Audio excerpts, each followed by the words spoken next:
Cerita dalam bahasa Indonesia. Hercules yang heroik. Mari kita putar jam matahari ke era Yunani kuno. Saat orang-orang percaya pada mitos dan legenda magis yang menjelaskan cara kerja alam. Ada beberapa pria dan wanita luar biasa yang memiliki kemampuan magis bernama Sang Olympians. Sang Olympians memiliki kekuatan besar dan dianggap sebagai makhluk yang berbakat. Ada yang bisa mengendalikan laut, memanggil kilat dan guntur, ada yang bisa mengubah bentuk, hampir semua orang bisa terbang.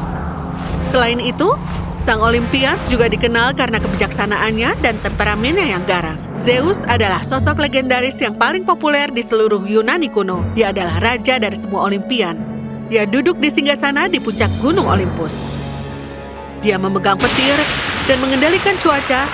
Dia bisa membuat hujan dan salju dengan menjentikan jaringnya. Zeus menikah dengan Ratu Hera, mempunyai anak bernama Ares. Ares tinggi, tampan, rambutnya sempurna, prajurit yang terampil. Ares adalah putra yang sempurna. Ada anggota keempat dari keluarga elit ini namanya Hercules. Namun Hercules tinggal bersama ayah, ibu tiri, dan saudara tirinya. Hercules sangat kuat, berani, terlahir sebagai pemimpin. Perbuatannya dirayakan oleh rakyat jelata karena dia sebagian adalah orang Olimpian dan rakyat jelata. Dia adalah seorang pahlawan, seorang juara dengan hati besar dan otot yang lebih besar. Hercules tidak diterima di keluarga kerajaan. Dia selalu diperlakukan sebagai orang luar. Suatu saat di sebuah pesta keluarga, Bu, bisa berikan aku saladnya? Bu, bisa berikan aku saladnya? Itu mangkukmu yang ke-12, Herc. Apa kau akan makan selusin lagi? Oh, Ares, kau tidak bisa bicara seperti itu. Bersikap baiklah. Saudara tiri. Berapa kali kita harus melalui ini? Dewasalah, Ares. Dengar, Zeus. Kau benar-benar akan melakukan ini pada anak kita? Hercules tidak pantas mendapatkan laut di meja kerajaan. Hera, anak laki-laki itu di sini. Kau bersikap jahat. Tidak apa-apa, ya. Aku merasa sudah makan cukup hari ini. Maaf, Ibu. Aku tidak bermaksud membuat Ibu dan Ares kesal. Hanya saja salad Yunani ini sangat enak. Aku hanya ingin mencicipinya lagi. Selamat malam semuanya.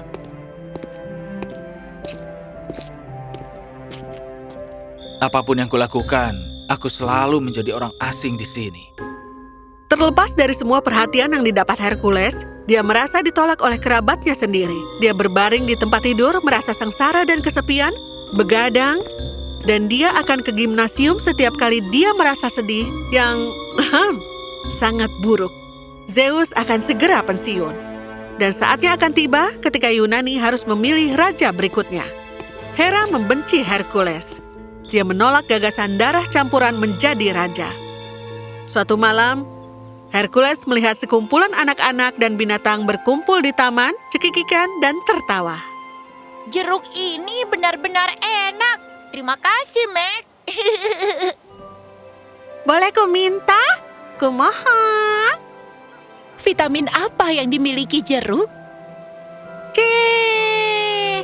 Anak lain tidak bisa menahan kegembiraannya dan meminta lebih banyak juga.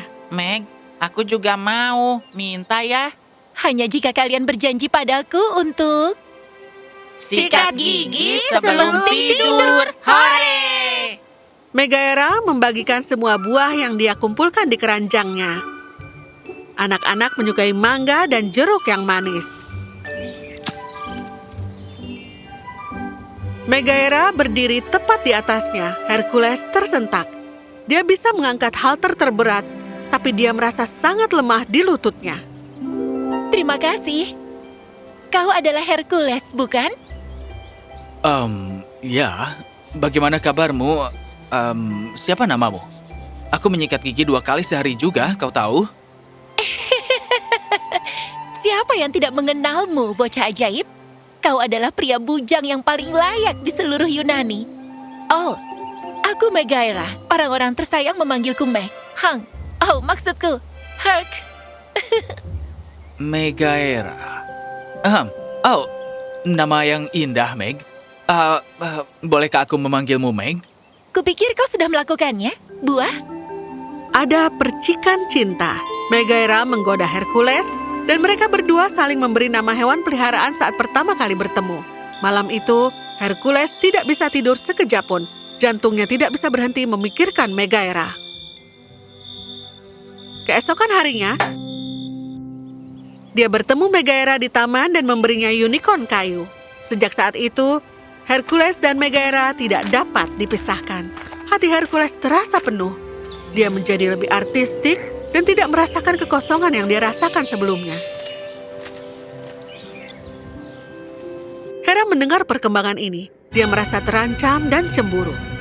Pernahkah kau mendengar pasangan kekasih? Putramu berkeliaran di jalan Yunani bergandengan tangan dengan orang biasa. Itu penghinaan. Siapa? Siapa? Siapa? Apa kau burung hantu? Tidak. Aku Zeus yang perkasa.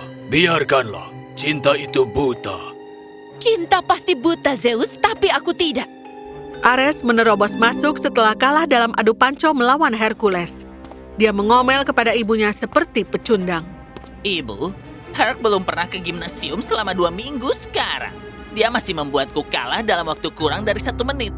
Bagaimana dia tetap bugar dengan nafsu makan seperti itu? Dia tidak punya kelemahan, Bu. Oh, kelemahan. Dia punya 1 sekarang. Itu Megaera. Panggil sepupumu Raja Eurystheus dan panggil dia ke kamarku malam ini. Hera bertemu dengan Raja Eurystheus dan Ares di sebuah ruangan rahasia malam itu dan menyusun rencana licik.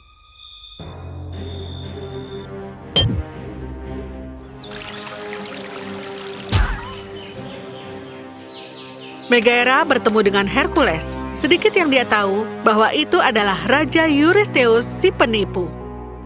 Sementara itu, Hercules sangat menantikan pertemuan dengan Megaera malam itu setelah sesinya di gym. Herc, saudaraku, aku menyerah. Bagaimana kau melakukannya? Kau sempurna. Keluarkan rahasiamu. Hah? Jangan hari ini, Ares. Oke, aku harus lari. Baiklah, jaga saja rahasia itu di antara keluarga ya. Sementara itu, Hercules palsu membawa Megaera ke hutan. Aku harus menunjukkan tempat baru di kota ini. Berjalanlah sedikit lebih jauh denganku, Meg. Ada yang mencurigakan tentangmu hari ini, Herc? Oh, aku menyisir rambutku berbeda, itu saja. Tidak. Bukan itu. Suaramu terdengar lebih berat. Sebelum Megaera mengetahui apa yang salah, itu sudah terlambat. Aku tahu itu. Siapa kau? Aku tidak akan menjawabmu orang biasa. Aku telah membodohimu dan tidak punya banyak waktu. Rakyat jelata kecil. Kau penipu delusi. Hercules tidak akan pernah membiarkanmu menang. Salah. Hercules akan bertekuk lutut kepada Hera, satu-satunya ratu sejati Yunani. Sementara itu, Megaera, kau di mana? Meg, kau di mana? Hercules menghabiskan waktu berjam-jam mencari Meg di taman. Hei, apa yang terjadi? Di mana dia? Apa kau melihatnya? Aku melihatnya beberapa jam yang lalu denganmu. Kalian berdua menuju ke timur. Apa? Itu tidak mungkin. Aku belum melihat Meg sejak kemarin. Aku bahkan memanggilmu, tapi sepertinya kalian sedang terburu-buru. Hercules mengerti apa yang terjadi. Dia menyerbu ke kastil Raja Eurystheus. Tidak secepat itu, sepupuku Hercules. Kudengar kau tidak terhentikan ya. Buktikan itu. Kau harus menyelesaikan 3 tugas yang kuberikan padamu. Dan jika kau menang, kau dapat membawa kekasihmu kembali ke rumah. Kau harus menerima tantangan ini. Kau melupakan sesuatu, penipu. Aku putra Zeus, Hercules. Aku akan pergi kemanapun aku dikirim dan muncul sebagai pemenang. Apa kau tidak tahu? Aku pahlawan di sekitar sini. Eurystheus kemudian menugaskannya untuk menangkap singa Nemea yang ganas, binatang buas dengan kulit yang tidak bisa ditembus, dan raungan ganas yang meneror.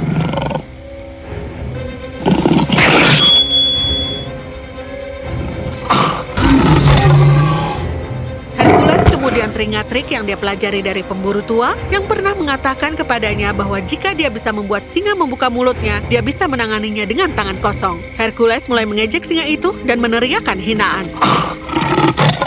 Datanglah padaku kau kucing kecil. Hanya itu kemampuanmu? Tiba-tiba singa itu mulai menyusut. Otot-ototnya menyusut. Cakarnya menyusut dan giginya menjadi lebih kecil. Dalam hitungan detik, singa Nemea telah berubah menjadi anak singa yang tidak berbahaya. Hercules mengambil anak singa itu dan kembali ke Eurystheus. Tugas pertamanya selesai. Lumayan untuk yang berdarah campuran. Aku tidak punya waktu untuk pujian palsumu. Apa selanjutnya? Pergi ke Gunung Erymanthos. Babi hutan akan menyambutmu. Hercules ditugaskan untuk menangkap Erymantian boar, binatang ganas yang berkeliaran di lereng gunung Erymanthos. Babi itu sangat ganas dan mengamuk. Tidak terpengaruh, Hercules membuat jaring besar dari tanaman merambat yang kuat dan bersembunyi di semak-semak, menunggu babi hutan itu muncul. Babi hutan itu tertangkap dan berjuang untuk melepaskan diri. Hercules menggulingkan binatang itu ke tanah. Dia mengikatnya dengan aman dan membawanya kembali ke Raja Eurystheus. Sudah 2. Satu lagi? Eurystheus bingung dengan kecepatan Hercules melakukan tugas-tugas ini. Dia memutuskan untuk mengirimnya untuk mengambil ikat pinggang emas dari tentara Amazon yang sangat ganas. Hercules mengarungi lautan selama 2 hari. Setibanya di sana, dia lalu meminta bertemu dengan Hippolyta, Ratu Amazon. Hippolyta terkesan dengan reputasi Hercules sebagai pahlawan hebat. Dia setuju untuk memberinya ikat pinggang dengan syarat Hercules membuktikan dirinya dalam pertempuran melawan dia dan para prajuritnya. Hercules setuju. Hercules, kenapa kau tidak menyerang balik? Tapi kau malah menahan semua gerakan kami dengan sangat sempurna. Oh, Ratu Perkasa, aku mengagumi keahlianmu dan pasukan pemberanimu. Tapi aku tidak bisa menyerang seorang wanita. Itu terasa tidak sopan untukku. Maafkan aku. Hippolyta tersentuh dan memerintahkan tentara untuk meletakkan senjata. Semua orang sangat terkesan dengan kesopanan yang ditunjukkan oleh Hercules. Hercules kembali ke Eurystheus dengan ikat pinggang emas. Mustahil, kau menang. Dia bebas untuk pergi. Aku akan menang lain kali, orang biasa. Oh, Herc, pahlawanku. Aku tahu kau akan menang. Oh, Megaira, cintaku sungguh-sungguh. Jantungku berdetak kuat semua untukmu. Aku telah melawan dan menjinakkan binatang buas. Tapi denganmu di sisiku, aku merasa seperti anak kecil. Jiwamu yang baik itu memandu jalanku. Denganmu di sampingku, aku tidak bisa tersesat. Bersama-sama kita menaklukkan. Kita bisa menjadi pasangan yang hebat. Aku akan selalu bersamamu. Aku bersumpah. Oh, Megaira, hatiku milikmu. Selamanya dan selalu, cintaku cinta sejati. Oh, Herc, itu indah. Ayo pulang, Meg. Ayo pulang.